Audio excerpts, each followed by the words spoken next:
Welcome to Copilot Podcasts. You know that feeling when your mind is racing and you can't find a moment of peace? Today, we're exploring an ancient text that's been bringing calm to troubled hearts for thousands of years, Psalm 23. We'll break down each verse to understand how this timeless wisdom can help us find tranquility in our chaotic world. With us today is a biblical literature expert who's going to help us understand the deeper meanings and historical context of this beloved psalm. Welcome.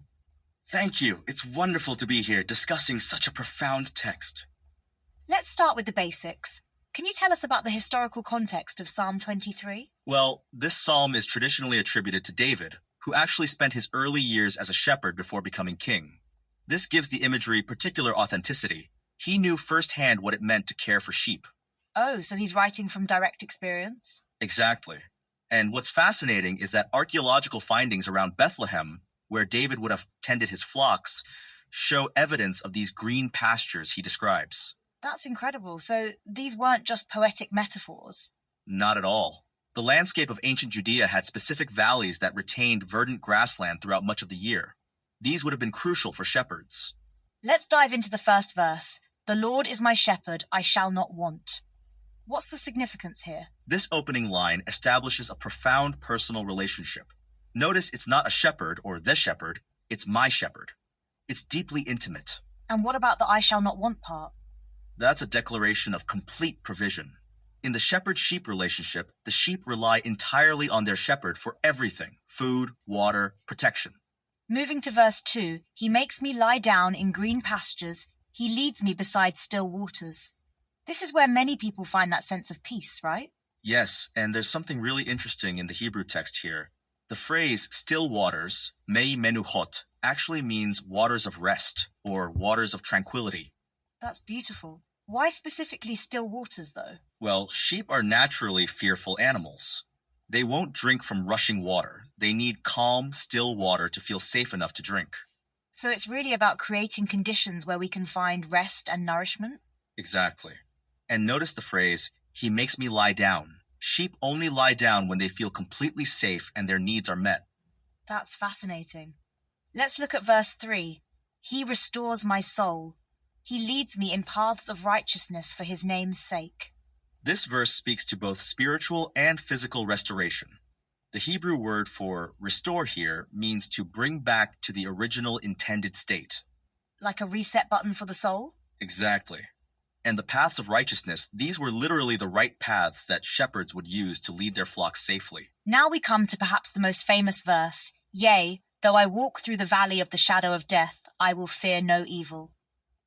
This is where the psalm acknowledges life's darker moments. The Hebrew phrase could also be translated as the valley of deep darkness. But it's not about staying in that valley, is it? No, notice it says walk through. It's about movement, about passing through difficult times, not remaining in them. And there's that powerful statement, for you are with me. The whole tone changes here, doesn't it? Yes, this is actually a crucial turning point. The psalm shifts from talking about God to talking to God directly. What about the rod and staff? What do they represent? These were the shepherd's tools, the rod for protection against predators, the staff for guiding the sheep. They represent both protection and guidance. Let's move to verse 5. You prepare a table before me in the presence of my enemies. This shifts to a different metaphor, from shepherd to host. It's about provision and honor, even in challenging circumstances. And the anointing with oil, what's the significance there? In ancient times, anointing a guest's head with oil was a sign of honor and welcome. It was part of Middle Eastern hospitality. The image of an overflowing cup seems to suggest abundance. Yes, it's about more than just having enough. It's about having plenty, about abundance beyond our basic needs. Finally, we have verse 6. Surely goodness and mercy shall follow me all the days of my life. The Hebrew word for follow here actually means pursue. It's not passive following, but active pursuit. So goodness and mercy are chasing us down? Exactly. And the final line about dwelling in the house of the Lord forever speaks to lasting security and belonging. You mentioned earlier about the geographical context. Can you tell us more about these landscapes David would have known?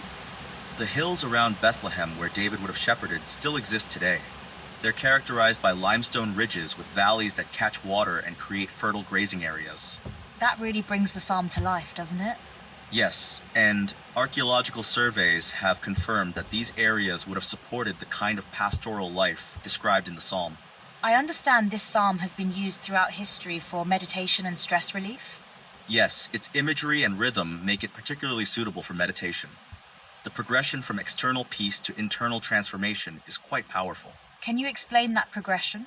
It moves from physical provision, green pastures, still waters, to spiritual restoration, through facing fears to ultimate security. That's really interesting how it builds layer by layer.